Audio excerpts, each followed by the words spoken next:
We remain steadfast in our commitment in delivering local news that matters. Stories that inspire. Enriching the lives of Filipinos in the Philippines and across the globe. This is your GMA Regional TV. Buong puso para sa Pilipino. Ito ang Mornings with GMA Regional TV.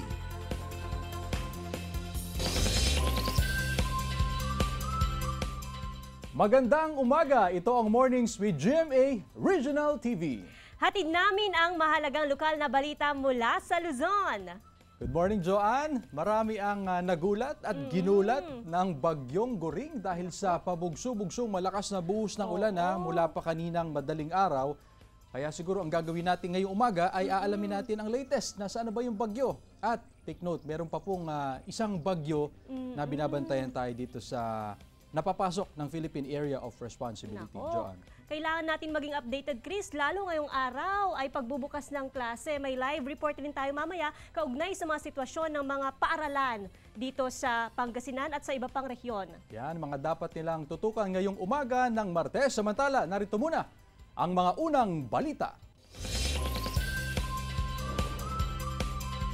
Dahil sa nararanasang malalakas na buhos ng ulan dala ng bagyong Goring, ilang bahay sa Dagupan City ang pinasok ng baha. Gaya sa Barangay Herrero Perez kung saan kanya-kanyang taas ng gamit ang mga residente habang ang ilan abala sa pagdilimas ng tubig na pumasok sa kanilang mga bahay. Ayon sa City Disaster Risk Reduction and Management Council o CDRRMC, ang baha ay dulot ng high tide at habagat na pinalakas ng bagyong Goring. 1.3 hanggang 1.4 meters ang taas ng nararanasang high tide na karaniwan naman ay tumatagal ng 3 hanggang 5 araw at humuhupa rin pagdating ng hapon. Pansamantala lang din daw ang nararanasang baha sa ilang bahagi ng downtown sa Dagupan City.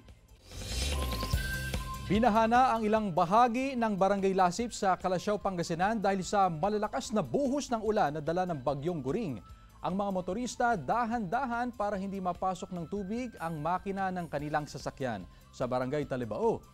Magdamagan na ang paggawa ng bangka dahil sa inaasahang pagtaas ng tubig. Gagamitin nila itong transportasyon.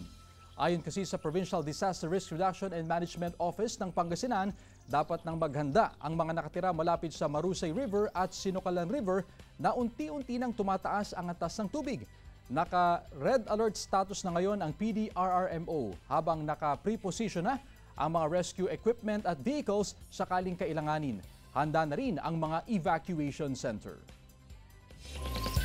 Sa pagbubukas ng school year 2023 to 2024, ating pasyalan ang pinakamalaking National High School sa Pangasinan na may inaasahang higit 8,000 estudyante ngayong school year.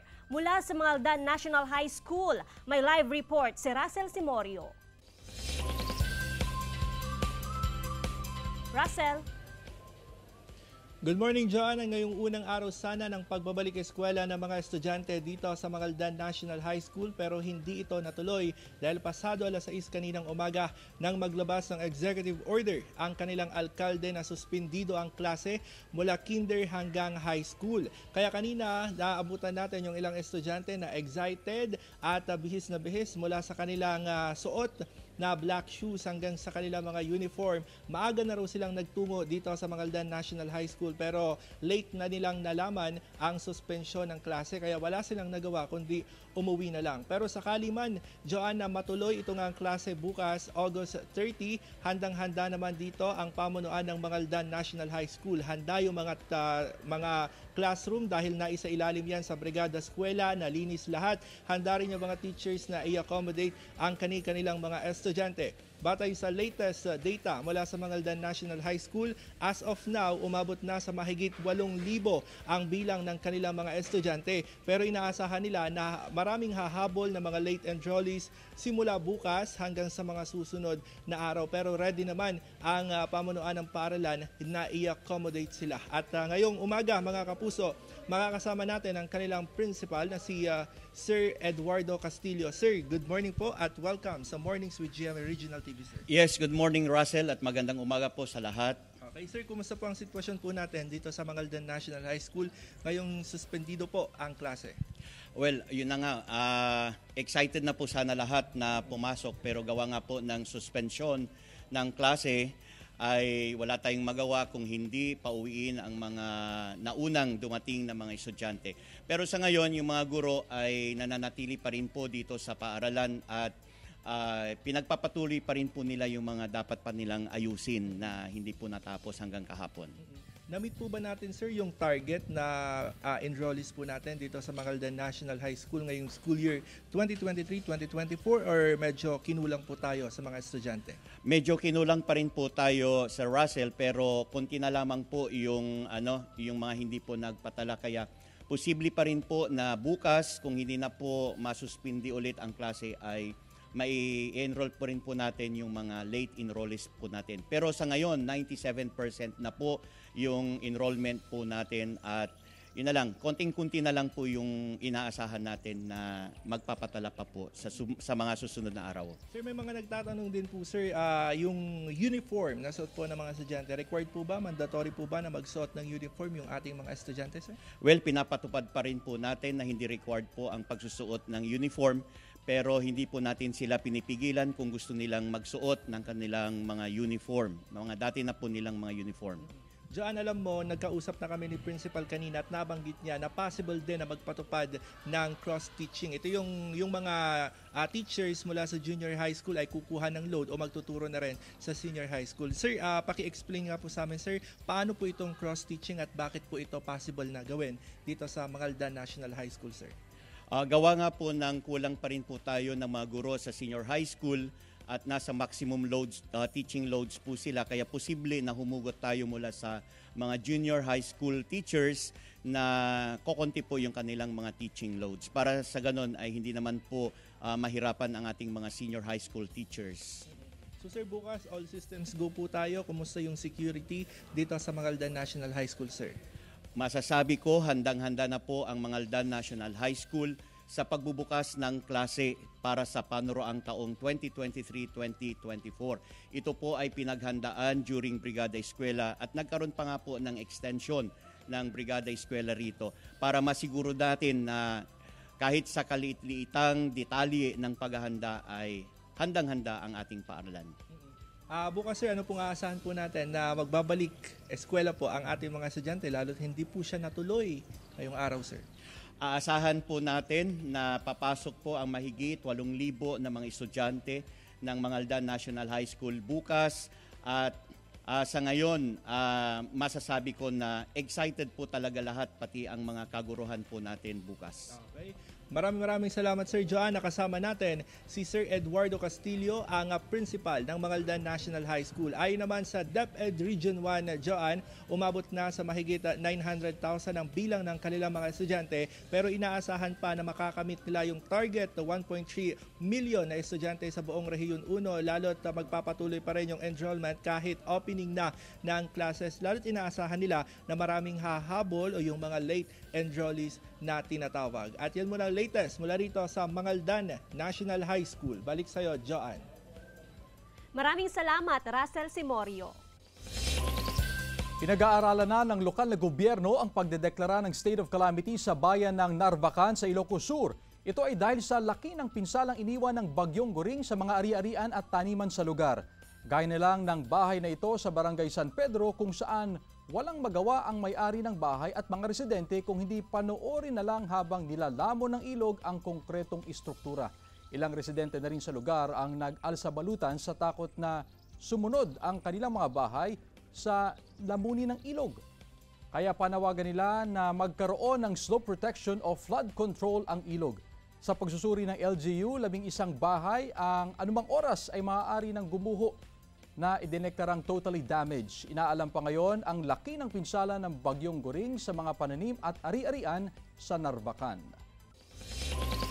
Persahang inilikas ng PNP at MDRRMO ang 56 na mag-anak katumbas ng 159 individual matapos madiskubre ang malaking bitak at paglubog ng bahagi ng small water impounding project sa Barangay Kabuluan, Alcala, Cagayan. Ito'y dahil sa malakas na buhos ng ulan na dala ng Bagyong Goring. Halos mapuno ng tubig ang water impounding. Ginagamit ang water impounding na imbaka ng tubig para sa irigasyon ng taniman tuwing tag-ulan. Nasa Cabuluan Elementary School ang mga apektadong residente at hindi muna pinapabalik sa kanilang mga bahay matapos makumpirma ng Mines and Geosciences Bureau na landslide prone o landslide ang nangyari sa lugar. Sa ngayon, tuloy-tuloy ang pagtaas ng antas ng tubig sa water impounding, kaya binuksan na ang valve para mag-release ng tubig diretso sa irrigation canal. Mga kapuso, dahil sa epekto ng Bagyong Guring, ipinatupad ang class suspension, all levels, sa buong lalawigan ng Cagayan. Wala ring pasok sa bayan ng Benito Sullivan, sa Isabela at Abucot Integrated School sa Kabayan, Benguet. Atin naman kamustahin ang mga binahang silid sa Ilocos Sur na balot pa rin sa putik. Paano sila magbabalik eskwela? Sa pagbabalik po yan ng Mornings with GMA Regional TV.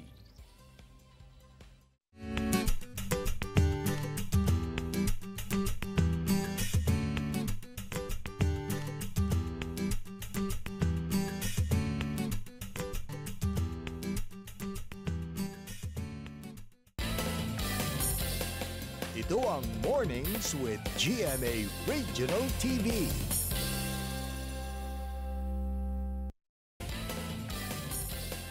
Ito ang Mornings with GMA Regional TV.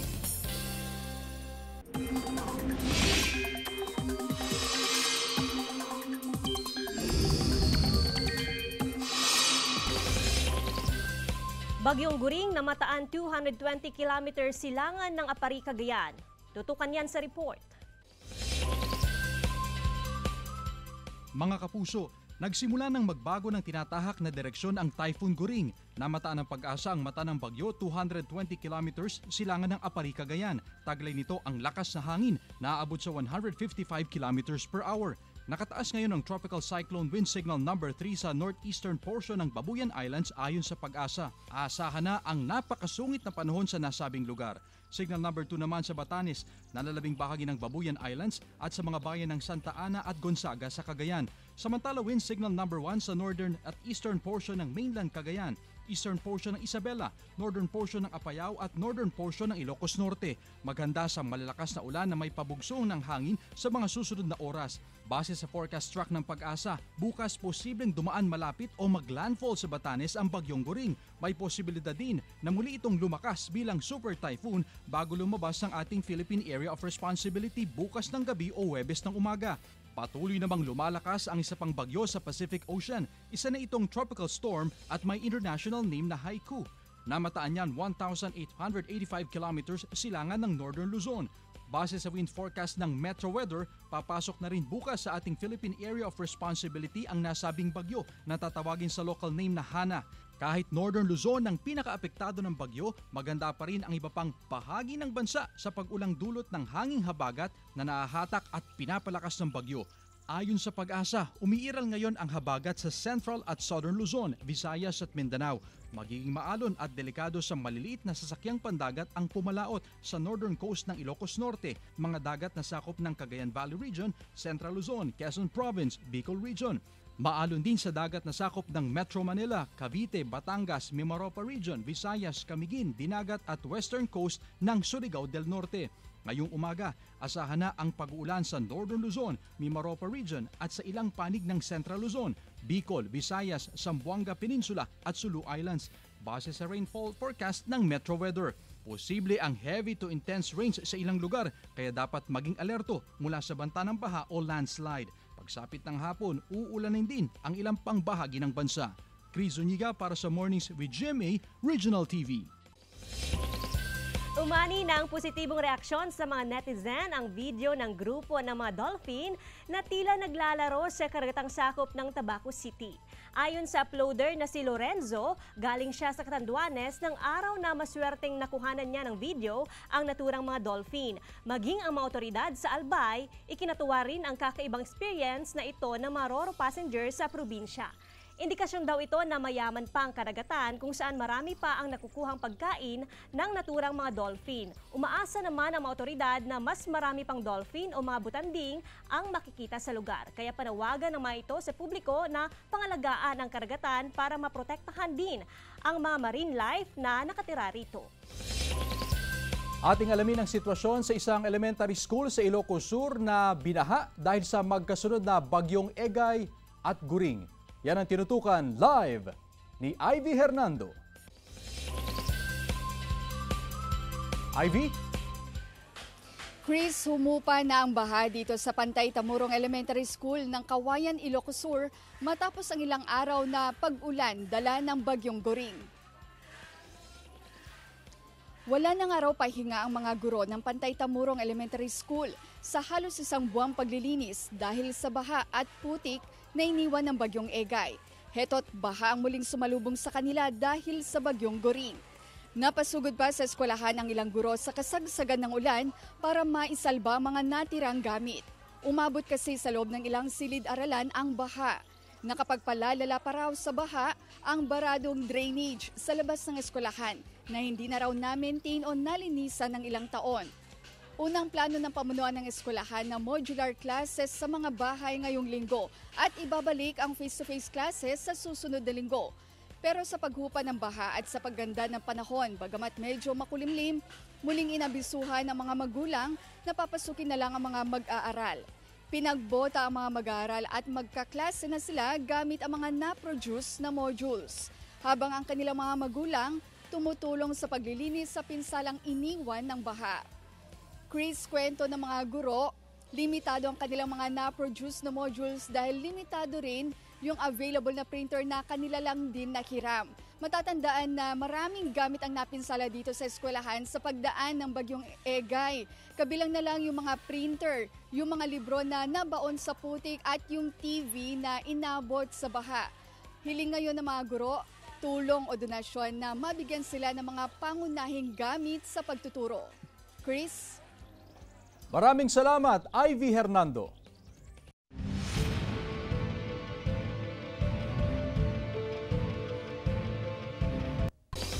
Mga kapuso, kahapon kanya-kanyang gimmick ang ilang aspirants para sa barangay at SK election sa Pangasinan kasabay ng COC filing. May report si Russell Simorio.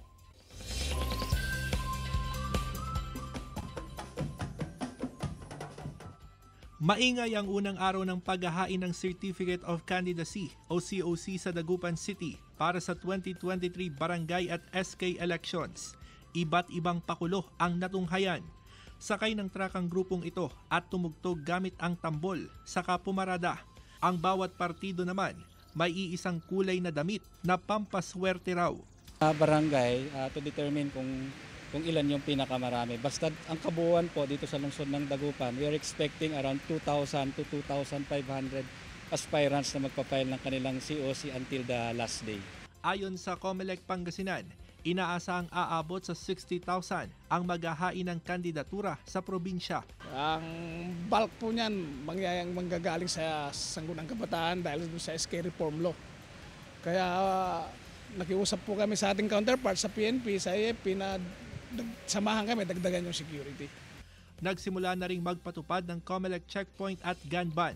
Maagang pumwesto sa Dagupan City ang pulisya at sinita ang mga motorista. Even before na nag-start po yung filing ng COC ng ating mga candidates at kasama na rin po ang inyong kapulisan sa pag-surrender ng kanilang mga firearms na hindi rehistrado. Sa Abra, dinagsari ng aspirants ang unang araw ng paghahain ng kandidatura para sa barangay at SK elections. Nawalan man ng kuryente dahil sa pinalitan na transformer. Tuloy pa rin ang pagtanggap ng COMELEC sa COC. I'm happy to see that there are a lot of candidates in the COC filing venues, and this is really a sign of democracy in these municipalities. Russell Simorio para sa Mornings with GMA Regional TV. Muling magbabalik ang Mornings with GMA Regional TV.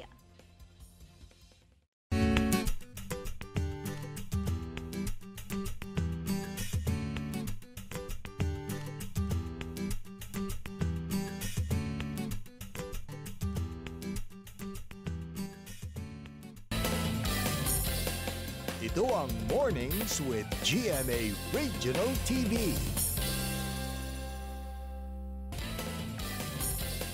Ito ang Mornings with GMA Regional TV.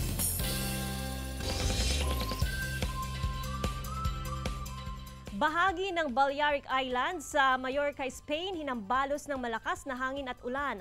At card game na Guandan, popular daw bilang business tool sa Beijing, China. Tunghayan sa Globalita. Hinambalos ng malakas na ulan at hangin ang Balearic Islands sa Mallorca. Sa lakas ng hangin dulot ng bagyo, ilang puno rin ang natumba at ilang establisimento ang nasira. Napaulat pa ang pagbangga ng isang cruise ship sa petrol tanker dahil sa masungit na panahon sa dalampasigan. Ilang sakay ng barko ang nasugatan na agad nilapatan ng paunang lunas. Sa Beijing, China, laganap ulit ang card game na Guandan. Sa gitna raw ng political tension sa pagitan ng China at US. Para raw kasi magkaroon ng koneksyon sa negosyo at politika, idinadaan nila ito sa paglalaro ng baraha. Pero hindi naman daw nababahala ang Beijing government, lalo't dati na itong laro bilang pampalipas oras. Nag-organisa naman ang China's National Sports Authority ng National Guandan Competition ngayong taon. Chris Zuniga para sa Mornings with GMA Regional TV.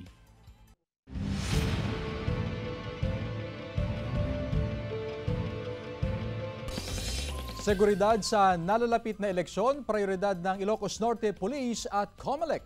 May ulat si Gab De Luna. Tiniyak ng Ilocos Norte Police Provincial Office at COMELEC ang kaayusan sa probinsya sa pagsisimula ng barangay at sangguniang kabataan elections. Naging maayos umano ang pagsisimula ng implementasyon ng COMELEC checkpoint at gun ban kaninang madaling araw. Mas pinaigting ang seguridad sa bawat bayan lalo na't 2 beses ipinagpaliban ang eleksyon dahil sa pandemya. Inunahan na namin yung deployment para sa ganun maiwasan natin yung violence.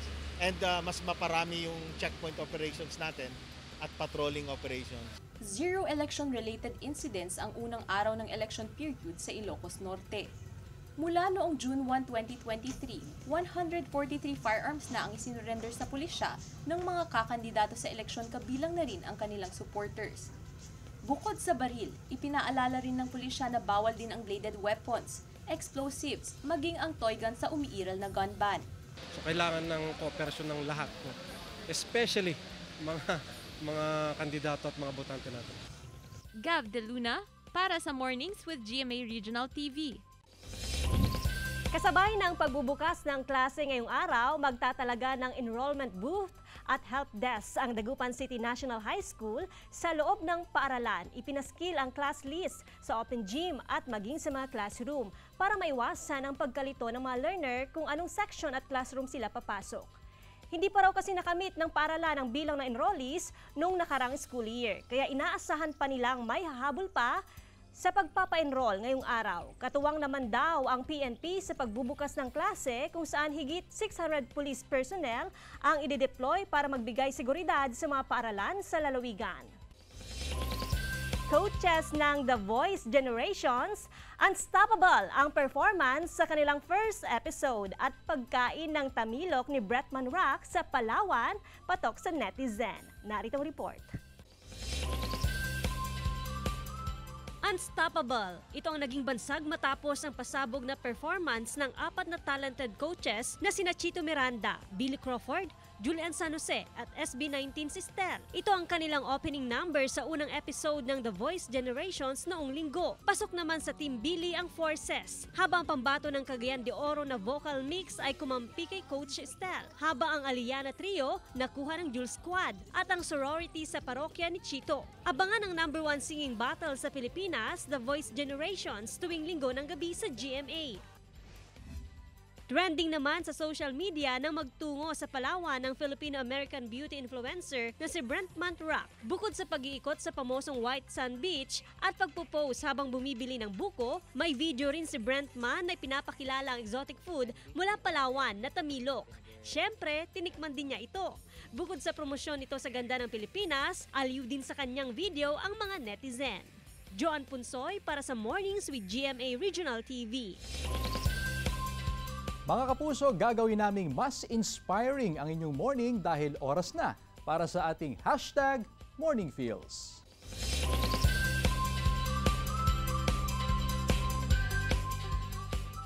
You have brains in your head, you have feet in your shoes, you can steer yourself any direction you choose. By Dr. Zeus. Alam na alam to ng mga daycare learners natin, si Dr. Zeus. Or Zoys. Di ba? Oo, kasi in time, back to school. Yun nga lang, maraming eskwelahan dito sa Northern and Central Luzon ang nagsuspend ng classes dahil sabi ko nga kanina, ginulat tayo ng Bagyong Goring. Nako, excited pa naman yung ibang mga estudyante. Pumasok na sila sa Mangaldan National High School, Oo. Pero nagkaroon ng, class suspension. Class suspension. Hindi naman kasi in-expect yung ganitong condition. Ready na yung mga students, even DepEd. Siguro sa maghapon, ganito po mga kapuso, mag-prepare tayo ng payong, bota na rin, kapote, dahil mukhang ganito ang epekto ng Bagyong Goring. Pabugso-bugsong, malalakas na buhos ng ulan na may kasamang hangin. And of course, mga kapuso, maging palaging handa, maging updated kung ano man yung mga nangyayari ngayon, especially sa pabago-bagong panahon. Ayan po, mga kapuso, bukas ay tutukan natin, ano ba tayo, health topic tayo tomorrow. Yung mga sakit na pwedeng makuha dahil sa mga pag-ulan. Hindi lang yun, yung mga nag-hypertension, yung mga mainit na panahon. pagpasok pa lang pagod na. Okay. Makinig kayo bukas, Parang maraming makaka-relate, sige, Jo. Tumatawa yung mga nandito. Sabi nila, oo, Sir Chris, makikinig kami. Okay. Maraming salamat mga kapuso sa pagtutok sa Mornings with GMA Regional TV. Samahan nyo kami mula Lunes hanggang Biyernes. Ako po si Joanne Punsoy. Maaari mapanood ang ating episode sa www.gmaregionaltv.com at mag-subscribe sa official YouTube channel ng GMA Regional TV. Ako po si Chris Zuniga. Buong puwersa para sa mas malaking misyon at mas malawak na paglilingkod sa bayan.